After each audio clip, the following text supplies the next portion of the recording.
హైదరాబాద్ ఎప్పటికప్పుడు టెక్నాలజీని అందిపుచ్చుకునే విషయంలో ఓ అడుగు ముందే ఉంటుంది ఈ నగరం. ఇప్పటికే ఐటీ రంగానికి చిరునామాగా మారింది. ఈ అభివృద్ధి ఐటీకి మాత్రమే పరిమితం కావటం లేదు.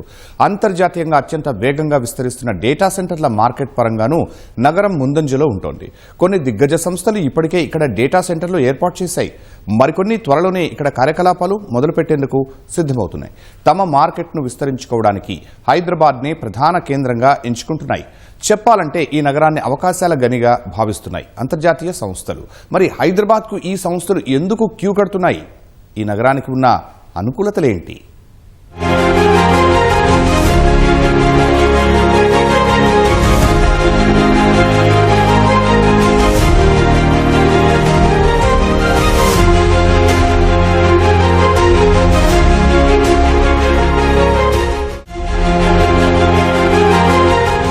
ఈ ఏడాది మైక్రోసాఫ్ట్ డేటా సెంటర్ ప్రారంభం. త్వరలోనే ఒరాకిల్ డేటా సెంటర్ ఏర్పాటు.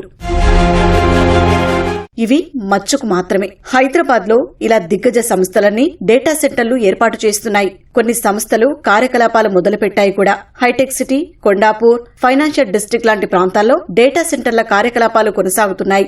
ఈ జాబితా ఓసారి పరిశీలిస్తే CtrlS, STT, GDC India, SIFI technologies, Amazon web services, Iron Mountain సంస్థలన్నీ కనిపిస్తాయి. ఇవి కాకుండా Adani connex, Princeton digital group లాంటి మిగతా కంపెనీల డేటా సెంటర్లు ఉన్నాయి. అందుబాటులో ఉన్న సమాచారం ప్రకారం మొత్తంగా హైదరాబాద్ లో 25కు పైగానే డేటా సెంటర్స్ ఉన్నాయి. వాటిలో దాదాపు 16 భారీ స్థాయిలో సేవలు అందిస్తున్నాయి. హైదరాబాద్ డేటా సెంటర్స్ కు హబ్ గా ఎలా మారనుంది అనేది అర్థం కావాలంటే కొన్ని లెక్కలు ఇక్కడ ప్రస్తావించాలి.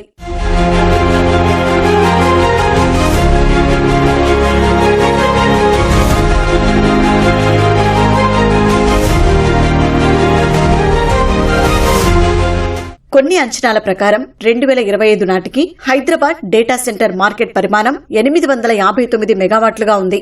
అదే ప్రస్తుత అంచనాల ప్రకారం చూస్తే 1093 మెగావాట్లకు ఇది పెరిగింది. మరో ముఖ్యమైన విషయం ఏంటంటే 2032 నాటికి ఈ పరిమాణం ఏకంగా 4640 మెగావాట్లకు చేరనుంది. అంటే ఏ స్థాయిలో ఇక్కడ డేటా సెంటర్ మార్కెట్ అభివృద్ధి చెందనుందో అర్థం చేసుకోవచ్చు. పెట్టుబడులు వెల్లువెత్తడంతో పాటు ఇక్కడ సింగిల్ విండో విధానం ఉండడం బాగా కలిసొస్తోంది. మైక్రోసాఫ్ట్ ఈ సంవత్సరం India south central data centre ను ఇక్కడే ప్రారంభించనుంది. అయితే ఇప్పటికే అమెజాన్ వెబ్ సర్వీసెస్ 3 జోన్లను నిర్వహిస్తోంది. ప్రస్తుతం ఈ కంపెనీ 46% మార్కెట్ వాటాను కలిగి ఉంది. ఒరాకిల్ దేశవ్యాప్తంగా విస్తరణ వ్యూహంలో భాగంగా హైదరాబాద్ లో ఒక కొత్త డేటా సెంటర్ ను ఏర్పాటు చేయనున్నట్లు ప్రకటించింది. నగరానికి డిమాండ్ అంతకంతకు పెరగడమే ఇందుకు ప్రధాన కారణం.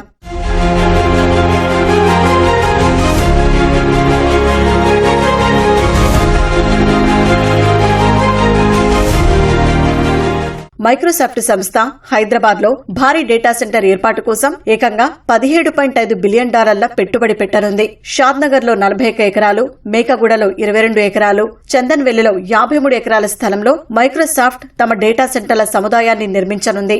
ఇందుకు సంబంధించి పనులు వేగంగా జరుగుతున్నాయి.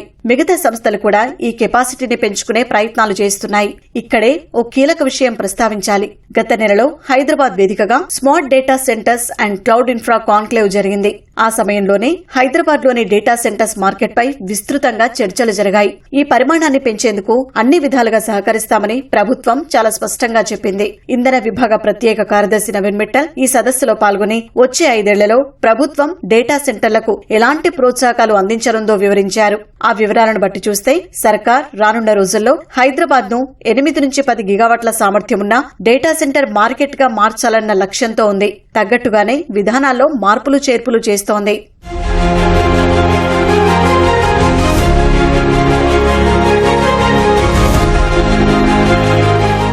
రాష్ట్ర ప్రభుత్వం క్లీన్ గ్రీన్ ఎనర్జీ పాలసీని కూడా చాలా సందర్భాల్లో ప్రస్తావించింది. ఈ విధానం ద్వారా డేటా సెంటర్లు ఏర్పాటు చేయాలనుకుంటున్న సంస్థలకు ప్రోత్సాహకాలు అందించనుంది. వీటితో పాటు ప్రత్యేక సౌకర్యాలు కల్పిస్తామని హామీ ఇస్తోంది. ఇందులో ప్రధానంగా చెప్పుకోవాల్సింది డ్యూయల్ గ్రిడ్ పవర్ నెట్వర్క్స్.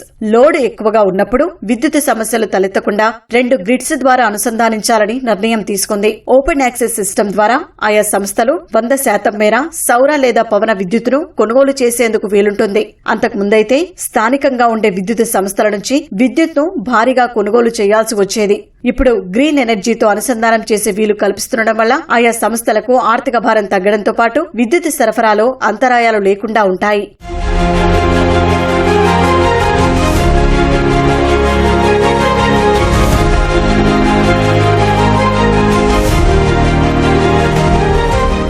ఇప్పటి వరకు చెన్నై, ముంబైని డేటా సెంటర్లకు అనువైన ప్రాంతంగా భావించాయి కొన్ని సంస్థలు. కానీ ఇప్పుడు ఆ కంపెనీలన్నీ హైదరాబాద్కే క్యూ కడుతున్నాయి.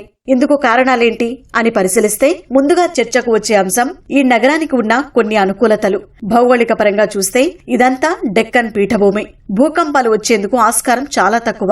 అందుకే టెక్నికల్ పరిభాషలో దీన్ని లీస్ట్ యాక్టివ్ గా పరిగణిస్తారు. ముంబై, చెన్నై నగరాల తరహాలో ఇక్కడ తీర ప్రాంతం లేదు. అంటే సునామీలు, తుపాన్లు, భారీగా వరదలు వచ్చే అవకాశాలు ఉండవు. అంటే సర్వర్లు అన్ని భద్రంగానే ఉంటాయన్న భరోసా కలుగుతోంది ఆయా సంస్థలకు. ముందే ప్రస్తావించినట్టుగా డ్యూయల్ పవర్ గ్రిడ్స్ అందుబాటులో ఉంచడం మరో అతిపెద్ద సానుకూలత.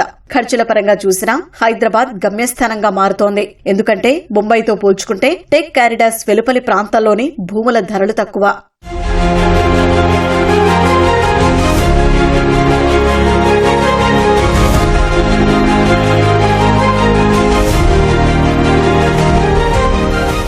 ఆపరేటింగ్ కాస్ట్ పరంగా పరిశీలించినా హైదరాబాద్ సానుకూలంగానే ఉంది. లీజ్ రేట్స్ ఖర్చులు కిలోవాట్కు 6,650 నుంచి 8,500 వరకు ఉంటున్నాయి. ముంబైలోని ఖర్చులతో పోల్చుకుంటే ఇది దాదాపు 40% తక్కువ అని అంచనా. ఖర్చు తక్కువగా ఉండటం వల్ల భవిష్యత్తులో ఇక్కడే ఏఐ ఆపరేషన్స్ మొదలు పెట్టేందుకు కూడా వీలుంటుంది. ఇక డేటా సెంటర్ల ఏర్పాటుకు ఎక్కువ కాలం పాటు అనుమతుల కోసం ఎదురు చూసే పని లేకుండా ప్రభుత్వం సింగిల్ విండో విధానం అమలు చేస్తుండడం మరో సానుకూలాంశం. టీఎస్ ఐపాస్ ద్వారా ఈ ప్రక్రియ సులువుగా జరుగుతోంది. 15-30 రోజుల్లోగా అనుమతులు వచ్చేలా చర్యలు తీసుకుంటున్నారు. వీటితో పాటు పన్ను మినహాయింపులు, సర్వర్లు కూల్చేయడానికి తక్కువ ధరకే నీటి సరఫరా, బ్యాకప్ డీజిల్ జనరేటర్స్ కోసం వినియోగించే డీజిల్ పై సబ్సిడీ అందించడం లాంటివి ఇందులో ప్రధానంగా ఉన్నాయి. పైగా ఇప్పటికే హైదరాబాద్ లో ఓ టెక్ ఇకోసిస్టమ్ అభివృద్ధి చెందింది. గ్లోబల్ క్యాపబిలిటీ సెంటర్లు ఏర్పాటవుతున్నాయి. ఫలితంగా ఇక్కడే డేటా సెంటర్ల నిర్వహణకు అవసరమైన నెట్వర్క్ ఇంజనీర్లు, క్లౌడ్ ఆర్కిటెక్టులు, సైబర్ సెక్యూరిటీ నిపుణులు అందుబాటులో ఉంటున్నారు. ప్రపంచ స్థాయి దేశాల్లో హైదరాబాద్, ఎందుకంటే ఇక్కడ జీసీసీస్ కూడా ఇప్పుడు ఎస్టాబ్లిష్ అవుతున్నాయి, గ్లోబల్ కేపబిలిటీ సెంటర్స్. ఇది అడ్డగా మన హైదరాబాద్ మారుతోంది. వీటికి ప్రపంచ స్థాయి కంపెనీలు గూగుల్ ఉంది, మైక్రోసాఫ్ట్ ఉంది, ఇక్కడ ఊబర్ ఉంది, డేటా సెంటర్ స్టార్ట్ చేస్తున్నారు. గ్లోబల్ టాలెంట్ పూల్ అనేది మనకి ఇక్కడ హైదరాబాద్ లో నైపుణ్యం గల స్టూడెంట్స్ ఉన్నారు. 15 lakh స్టూడెంట్స్, 15 లక్షల మంది స్టూడెంట్స్ మనకి ప్రొఫెషనల్స్ కానీ ఇక్కడ స్కిల్డ్ ఉన్నారు. ఆ నైపుణ్యం ఉంది కాబట్టి అందరూ హైదరాబాద్ వైపు మొగ్గు చూపిస్తున్నారు. అది కాకుండా మౌలిక సదుపాయాలు, కాస్ట్ ఆఫ్ లివింగ్. ఇప్పుడు బెంగళూరుతో కానీ ఢిల్లీ తోటి, ముంబై తోటి కంపేర్ చేస్తే మనకి ఇక్కడ చాలా హ్యాపీగా, ఇక్కడ కాస్ట్ ఆఫ్ లివింగ్ తక్కువలో హ్యాపీగా ఉండొచ్చు. హైదరాబాద్ ను ఓ బ్యాకప్ ప్లాన్ గా ఎంచుకుంటున్నాయి కొన్ని సంస్థలు. అదెలా అంటే, ఉదాహరణకు ఓ సంస్థకు ముంబైలో డేటా సెంటర్ ఉందని అనుకుందాం. ఉన్నట్టుండి అక్కడ వరదలు లేదా ఇంకే ఇతర సమస్య అయినా వచ్చినప్పుడు కార్యకలాపాలపై ప్రభావం పడుతుంది. అలాంటప్పుడు ఇబ్బందులు తప్పవు. ఈ సమస్యకు పరిష్కారంగా ముంబైలోని అదే సర్వర్లకు ఓ రెప్లికా తయారు చేసి హైదరాబాద్ లో అందుబాటులో ఉంచుతున్నాయి సంస్థలు. ఇలా చేయడం వల్ల ముంబైలో ఏమైనా ఇబ్బంది వచ్చినా హైదరాబాద్ లోని సర్వర్లు పనిచేస్తాయి. అందుకే ఇంతగా హైదరాబాద్ లో డేటా సెంటర్లు వెలుస్తున్నాయి. నైట్ ఫ్రాంక్ రిపోర్టు ప్రకారం ముంబై తర్వాత 1.9 గిగావాట్ల సామర్థ్యంతో డేటా సెంటర్ల మార్కెట్ ను విస్తరించగలిగే వాతావరణం హైదరాబాద్ లో స్పష్టంగా కనిపిస్తోంది. 2030 నాటికి 5 నుంచి 10 గిగావాట్ల సామర్థ్యాన్ని సాధించాలన్నది ప్రభుత్వ లక్ష్యం. అందుకే అన్ని విధాలుగా ప్రోత్సాహకాలు, రాయితీలు అందిస్తోంది. మన గవర్నమెంట్, తెలంగాణ గవర్నమెంట్ చాలా మటుకు భూములు కానీ రాయితీలు కానీ చాలా ఇస్తున్నారు ఈ గ్లోబల్ కేపబిలిటీ సెంటర్స్ పెట్టడానికి. ఈజ్ ఆఫ్ డూయింగ్ బిజినెస్ అంటాం కదా, సో దానికోసం ఈ పాలసీస్ చాలా తోడ్పడుతున్నాయి.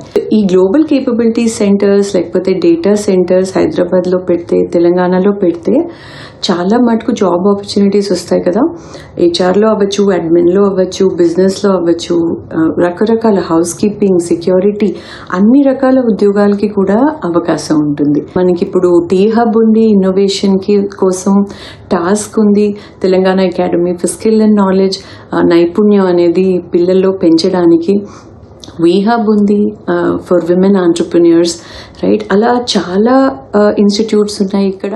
లిక్విడ్ కూలింగ్ టెక్నాలజీలకు మద్దతు ఇచ్చే ప్రభుత్వ కార్యక్రమాలు ఈ రంగానికి మరింత ప్రోత్సాహాన్నిస్తాయని నైట్ ఫ్రాంక్ రిపోర్ట్ స్పష్టంగా చెప్పింది. అందుకే అదాని కానెక్స్, ఎన్టీటీ వంటి కంపెనీలు నగరంలో తమ కార్యకలాపాలను వేగంగా విస్తరిస్తున్నాయని వివరించింది.